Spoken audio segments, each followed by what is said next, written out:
Welcome to Season 9 of Purposeful Empathy, a show dedicated to amplifying the voices of people from across the globe who believe the world needs more empathy and are doing something about it. Today's episode is brought to you by Grand Huron International, an on-demand coaching provider for individuals and companies. Thanks for watching. Enjoy the show. Welcome to a new episode of Purposeful Empathy. Today, I'm joined by the fabulous Nadia Therrien, who is an empathy culture creator and storyteller who teaches her empathic philosophy of customer experience at the college level, has lectured around the world, and uses this unique perspective to guide corporations on how to adopt a culture of empathy. From a very young age, Nadia was interested in the why of all human interactions, which led her to study psychology. And soon after graduating, she worked in mental health, where she gained even better insight into reading and understanding individuals, and quickly discovered that at the heart of any human connection is empathy. Welcome to the show, Nadia. Well, thank you for having me. What I love about this connection is that we both live in the same city, and despite both being empathy enthusiasts, have never met. And a mutual empathy friend from the United States introduced us, and here we are. And now we're going to be BFFs. Yes, this is amazing. Well, one of the things I like to ask people who I consider, empathy enthusiasts or people who are working as experts in the empathy space is the origin story. So I wonder, your path sounds unique. What could you tell us about your life events that brought you to explore empathy on a deeper level? Yes, well, Anita, my story is, yes, it is quite unique. And I like to say that I was born in empathy. I was almost born, but I was raised in a small town restaurant by the most hospitable and gracious mother. My mother had this ability to make everybody feel seen, feel heard. She always found the right thing to say or to do to make you feel amazing, even though she was serving you your favorite dish on the menu. Um, it's and that's, for me, that's empathy. It's not about the grand gestures. It's those little details, the everyday details that make those stories that we like to tell for years to come. And so by seeing her, have this such impact on people, I remember thinking, well, I want to have that sort of impact growing up. And so my antenna, I like to say my empathy antenna perked very early on. And so, like you said, I was always curious about human interactions, so brought me to study psychology, work in psychiatry on different research projects on depression and suicidal behavior. And that is really when I realized that, yeah, empathy is at the center of all meaningful connections that we create. But most importantly, that's how it allowed me also to put a name on the superpower my mom had, because she has this ability to put herself in anyone's shoes so she could deliver a unique customer experience, or even with people that weren't her customers. And so I knew I wanted to apply that superpower, and but maybe in a more positive setting, because I was working in psychiatry. So I went back to school and I did hotel management, and then started to work in the luxurious hotel. And at that point, I was like, I have no experience, but I was hired to work in sales. And that's when I quickly realized that a lot of organizations, even my colleagues, were not very good at treating individuals, well, their clients, I mean, as individual people. They were treating them like numbers, and we've all been, a victim of that. And I kept on asking myself, but why these interactions are not better, right? Because I'm in a five-star setting. Shouldn't it be super personal? And I asked myself also why my customers are so happy with me, even though I have very little experience in sales. But for me, what was important, it wasn't the transaction, but more the connection, to get to know my customer very thoroughly before we can move on to the business part. And so also, I'm an activator. Naturally, I take action. And so I always jump on any occasion that I get to make someone's day be better. And so because of all these missed opportunities, I knew I had to do something for the future of customer experience. And so that's when I came up with the L.U.S.O method, which is a comprehensive course method to really foster the power of empathy, to make it more accessible to everyone. And I realized creating it, it's something that I've learned when I was just a little girl.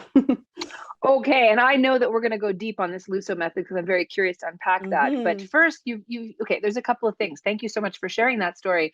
Um, I'm reminded of a quote, and her name came to me. She's like Oprah's mentor, and Maya Angelou, who said, Mm-hmm. you know, you won't remember what people say to you, but you'll remember how they made you feel. And that's sort of how Exactly. your mom sounds like she was that kind of gal, and that you're trying to emulate that. I wonder if you could make it real for us. So we, five-star hotel, glamorous, expensive.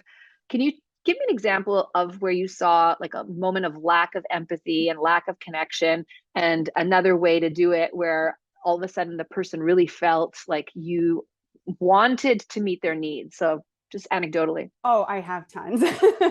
I teach also, so this is my favorite part, so to give examples. So the lack of empathy, the first one that pops into like that comes to mind, and the more I think it was the most shocking one for me, if I can say.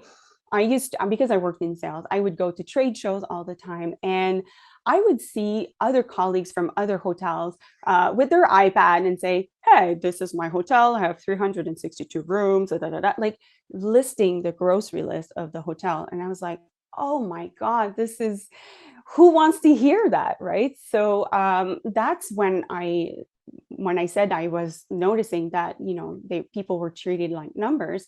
Well, that's the perfect example. You're not trying to understand what the person needs. So before maybe presenting the hotel, asking, do you have any plans to organize an event? Is it a wedding? Is it a corporate event, etc.? Because then your speech is not going to be the same. So I always thought, like, let's adapt. So start by maybe asking a few questions.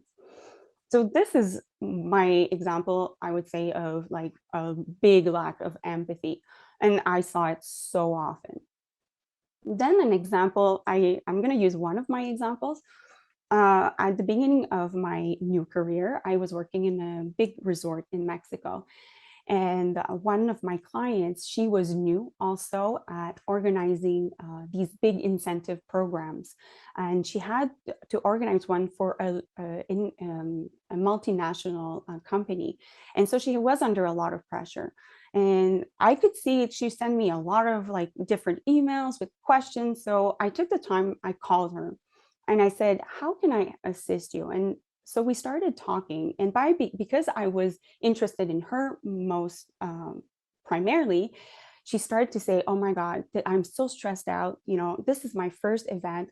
My boss is, on me with this, and this has to be flawless, da da da." And then she started, because I was letting her talk, she says, "I'm also planning my wedding at the same time." So she was overwhelmed.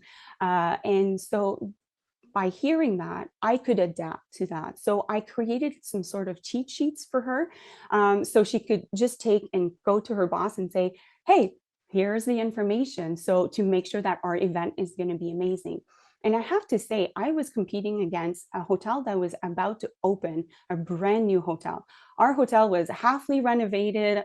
There's another tower that wasn't. They needed all these rooms. And in the end, she booked with me, not because I had the best product, and also we had to adapt, we weren't all inclusive, etc., but because I really took the time to get to know her as a person first and adapt my interactions with her. Well, it made the entire difference. And I'm sure she went back to her boss and said, "No, we have to book there." Find any example, any reasoning, but she came back to me later and said, "Nadia, you're the reason why we booked this group here." Mm. So the best practices of human interaction in terms of meeting people and listening to what their needs are and meeting them where they're at can be obviously applied to any workplace that It can. offers. Yeah. So I just want to, before we get into your L.U.S.O method, I want to just ask the question of what empathy means to you, because I think you have a kind of specific definition or orientation around the word empathy. So what does it mean to you? Yes, well, I've always saw like empathy. I know it's very abstract and complex for many people. And so if it's hard to understand, it's hard to apply, right? And so when I was asked to teach this class at college level, a class called Customer Oriented Approach, I knew I had to make this concept very visual because it is the center, it is the foundation of all customer interactions. And so to make sure that that my student not only would understand what empathy is, but also would apply it right in their careers and also do better than the previous generation because I wanted them to do much better than my colleagues. And so I made it a little bit more visual. So I still use the three levels of empathy, but I made it very visual. So we know that there's an emotional empathy, right? So I call it the heart. That's where we have the ability to sense what the other person is sensing, to share that feeling. And the best example that I like to use, especially with my students, is if you witness someone stump their toe against the chair, right? We feel it, or you're watching all these random videos that become viral on the social platform. It's painful to watch them. So now it's what allows us to connect at a deeper level, right? To make our concern genuine because we're like, this is this emotion. So we know which emotion is at play. Then there's cognitive empathy, which I call the brain. So now we have to activate our brain and say, oh, what's happening with the other person? What are they thinking or feeling? So let's say my husband stubbed his toe, like, oh, what's happening? Like, is he upset? Is he this? Is he that? And this is where curiosity comes into play. So by craving to understand the other person's behavior, that's how you really naturally put yourself in their shoes because you reflect also on your own thoughts and feelings. And but however, like thoughts are great, but thoughts are much better if they're followed by action, which brings me to compassionate empathy, which are the legs. I like to call them the legs. So we have the heart, the brain, and the legs, and this is where we now sense what the person needs from us. Right now, we are ready to take action. It's not just that we have that concern; we understand the concern of the other person, we share their pain, but now we can take the steps to relieve them of some of that pain. And so our body is filled with empathy when we use our heart to understand the emotion, use our brain to say what is going on in that person. And that's where we also ask a lot of questions. And then finally, we use our legs to take action. And that's why empathy is really at the heart of customer experience, because we need to understand what the customer in front of us needs from us so we can take the appropriate action. Well, that's lovely because I resonate with that so much. My PhD actually was called, so I was in the Faculty of Education. So I developed a pedagogy of empathic action. So it's not enough to have empathy, to be Yes, empathic, but it's what you do with the empathy that counts. Yeah. And so exactly. now the term I use is purposeful empathy, but we're talking about the same thing. So that's wonderful. Mhm.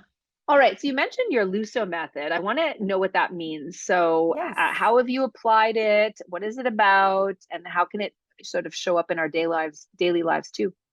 For sure. Well, like I mentioned before, I've seen so many missed opportunities that I had this urge to come up with this comprehensive course method so it would be easier to integrate in everybody's daily life.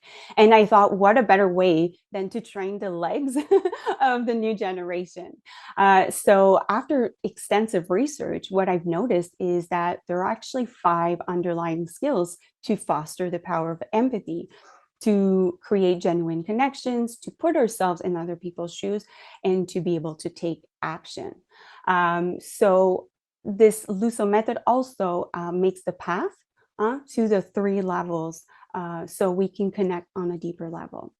And I've used the L.U.S.O method. So it's an acronym. So from Lusona Agency, so my company, but also L.U.S.O means luxury in Italian.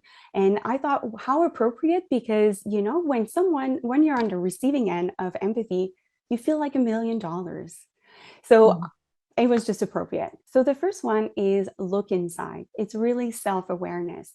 So before we can help someone, we need to better understand ourselves. So we need to be self-aware. Why? Because we are more presence for others. So anyone out there that practice meditation can confirm that you're more present in the moment, but also you become better at identifying your own emotion. And that's the key here.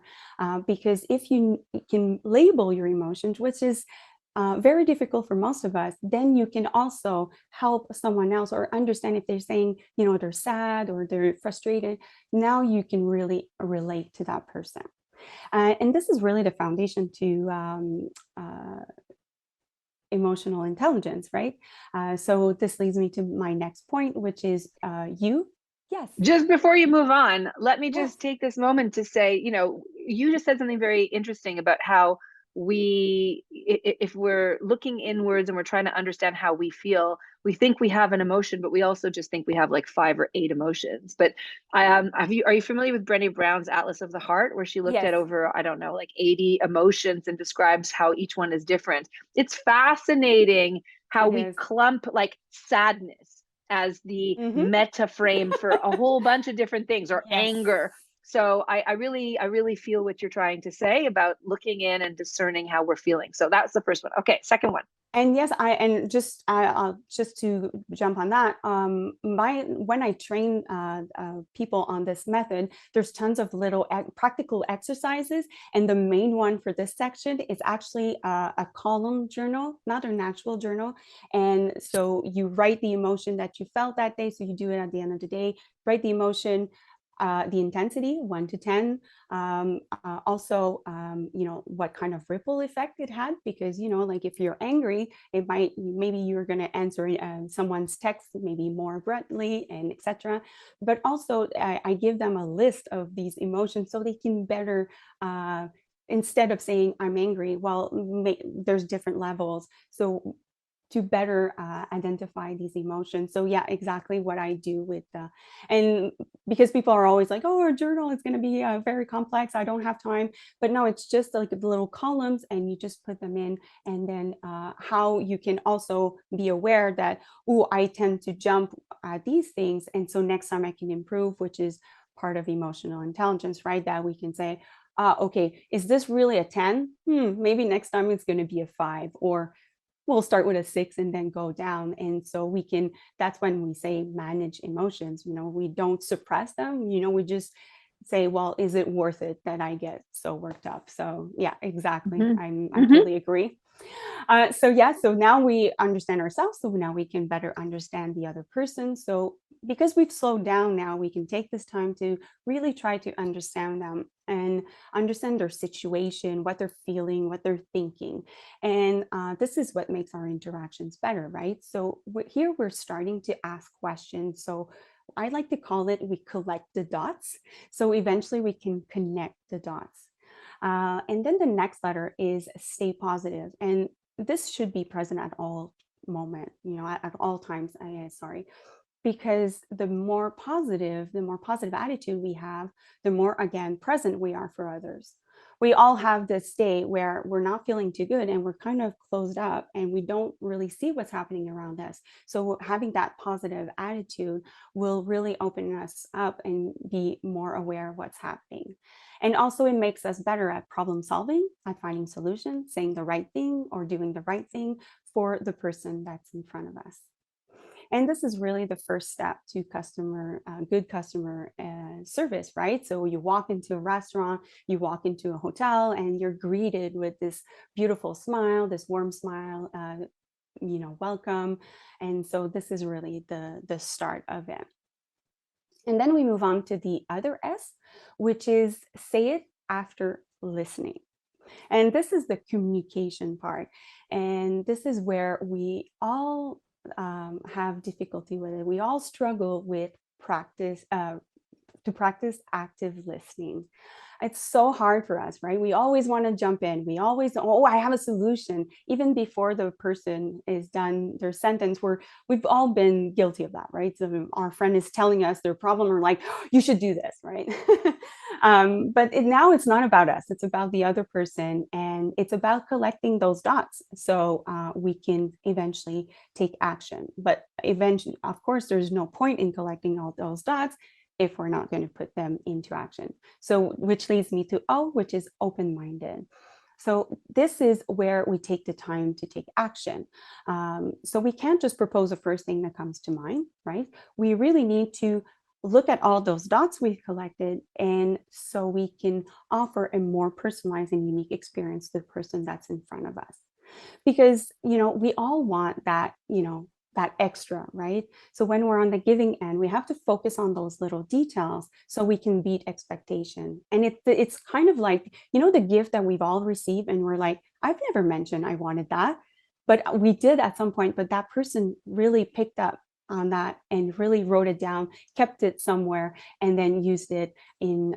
So as you can see, this method can be applied to any situation. It's very versatile, and for me, this is the way we can create memorable stories. Beautiful, powerful. And I did not know Lusso was the Italian word for luxury. So thank you for sharing that. That's my Today's episode was brought to you by Grand Huron International, an on demand coaching provider for individuals and companies. pleasure. I think you probably believe that empathy is important for customer service always, for all time. But why in particular now? Like, why do you think it's more important than ever? Oh, uh, our expectations are much higher than ever before, right? Last week, I think I saw a study, a survey that said that more than, well, 58% of respondents said that their expectations are higher today than a year ago. So our expectations are constantly rising. And there's, sorry, and there would be, I'm thinking three main reasons why empathy should really be the focus of all service and all the service industry. And the one is because now we want things that are personalized. We want something that's unique. We want something that's exclusive. It's our bragging rights, I like to call them. And that's why social platforms are doing so well, right? It's like it's the picture of me, the risotto, the chef made just for me, etc. And this is really what luxury is today. So this is the new definition of luxury because I differentiate myself by these little things. Compared to before, it's like those gold ceilings and etc. This luscious, we'd all still love these things, but what we are craving is more that. Then the other reason is we all want more authentic interactions. So no exceptions. And I think especially now after 2 years of being, in such a weird state, we want to have this person that treats us like we're not a number. And I have a great example to illustrate that. So a few years ago, I was traveling to New York for business, and I stayed in a large hotel. And usually these large hotels are not that personalized, or they're more robotic, right? And I was visiting clients all day. And when I came back, the doorman said, "Oh, welcome back, Miss Therrien. How were your visits with your clients?" I was shocked. I was shocked first in New York City and second in a big city like that. And that felt, it was so authentic. And if you can see, he really meant it. And so that's really important. And we're all craving that. And finally, we want things now because of technology, because of our smartphones. Since the arrival of smartphones, we want things now. And so by using empathy, we are focusing our energy. We are focused on the person in front of us, or the client, or etc. And so even if the delivery is going to be of the service is going to be later because there's a delay or something, we're getting that attention now. So that's why empathy should be part of any customer experience. And that's why, like expectations are rising so much these days, and we have to keep up with them, and companies have to adjust their strategies to use more empathy. Now that makes sense for what you've just described, where anybody is using a service or even a product of a company to meet the needs of the buyers, full of empathy. But what about sort of corporate spaces, like companies themselves as a culture, as an organization? How do you instill a culture of empathy, and why is that important? Yes, well, it's not easy. It's not easy. And it's why it's so important. And maybe I'll start with that is we've seen in the past 2 years, the great resignation, people decided, like, no, I don't want to be treated that way. I don't feel like I'm treated like a human. I'm treated like a number. So it's the same thing. And when I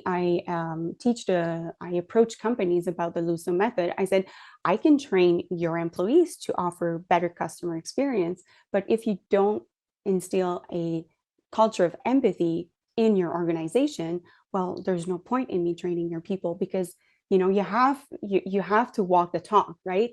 And so it comes from top down. And so what companies need to do on a regular basis, like at least once a year and review quarterly, is to assess their situation they're in right now, to review their corporate culture, to look at their vision, their mission, and their values, and not just do it because it looks good on the wall of the office or on the website. But what I say to companies, invite your employees to participate in this process. Create that special committee where you want the feedback from all levels of the organization. And so you can meet better their needs, their desires, and their values. Because otherwise, what happens is that you're going to lose your employees. And I see it all the time. This is my favorite conversation, I would say, these days, because I talk to all my friends, they work for different organizations, and I'm like, how is it possible that we are failing to do that still today? And if you do that, you include your employees in the process, well, you're going to empower them also. It's going to make them feel like, oh, we have a say and we are humans and we are treated. You promote that human focus approach. But you also have to train the leadership because those are the ones that are going to show the way.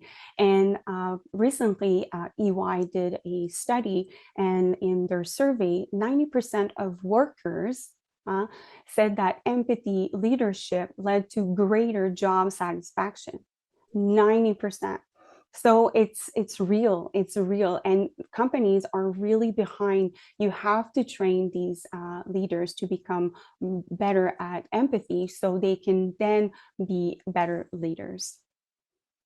Yeah, I mean, what you say really touches me. One client that I worked with was a med school, and they wanted me to help them integrate more empathy in the curriculum for their doctors graduating.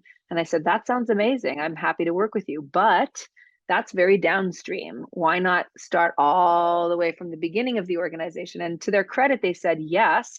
So we did some work together, and a little anecdote, one exercise we did was like, okay, how can the organization show more empathy towards you? Okay. Mm. And so there were some breakout groups, and out of the 6 breakout groups, 3 of them identified the same recommendation, which is we don't have a staff lounge in our organization. We don't have a place to gather and relax and chit chat and sit on a sofa and put our feet up, play a game of Scrabble, or pull out a yoga mat. We don't have any of that. And it's sort of like allows a collisions of people to happen that are outside of a formal meeting, right? Yeah, Where some interesting totally. conversations and social capital can be built up.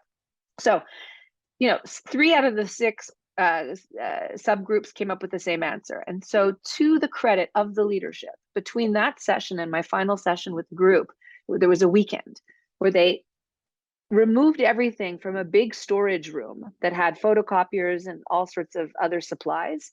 They painted it, put furniture in, uh, and books and chessboard and a big screen TV, and did the big reveal. And I was with them. The 40 people were brought up to this new staff lounge, and people were literally crying. I Mm-hmm. get goosebumps still Wow. talking about it because they felt like the company was meeting their needs. So it doesn't require this big strategic No. plan. How can we become more empathic? It can really come from the ground up. That's it. And I I've seen it many times, working with hotels and looking at their corporate culture, and they're like, "Oh, this is going to be expensive. We can't give more," because attracting talents, especially in the hotel industry, was a problem even before the pandemic. So I've been working with a lot of hotels on, okay, so how can we attract those talents? So we have to change the corporate culture so it reflects that, you really care about them, and the most often it's a simple thing, like you just said. It's not complicated. I had a leadership role also. We've had a survey, and they wanted a staple next to the photocopy machine.